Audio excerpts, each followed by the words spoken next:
Sri Lankan cricket team نے ہفتے کے روز پاکستان کے خلاف ہوم ٹیسٹ سیریز کے لیے 5 رکنی کمنٹری پینل کی نقاب کشائی کی، جس میں پی سی بی کے سابق چیئرمین رمیز راجہ بھی شامل تھے۔ رمیز راجہ کے علاوہ کمنٹری پینل میں رسل آرنلڈ، عامر سہیل، روشن ابے سنگھ اور ٹینیو ماویو بھی شامل ہیں۔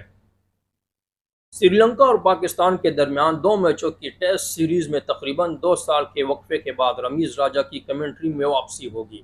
پاکستان کرکٹ بورڈ کے چیئرمین کا عہدہ سنبھالنے کے فوراً بعد رمیز راجہ نے کمنٹری سے وقفہ لے لیا تھا اور دسمبر 2022 میں اپنی برطرفی تک کریکٹنگ باڈی کے معاملات چلانے میں مصروف رہے۔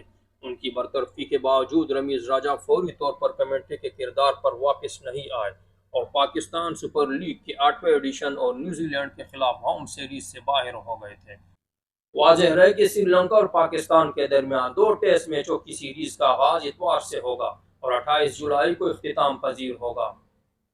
یہ سیریز نئی شروع ہونے والی ورلڈ ٹیسٹ چیمپئن شپ WTC 2023 اور 25 سائیکل میں پاکستان اور سری لنکا کی پہلی اسائنمنٹ کو بھی نشان زد کرے گی۔ سری لنکا کا پہلا ٹیسٹ 16 سے 20 جولائی تک گول انٹرنیشنل کرکٹ اسٹیڈیم، جبکہ دوسرا ٹیسٹ 24 سے 28 جولائی تک کولمبو میں کھیلا جائے گا۔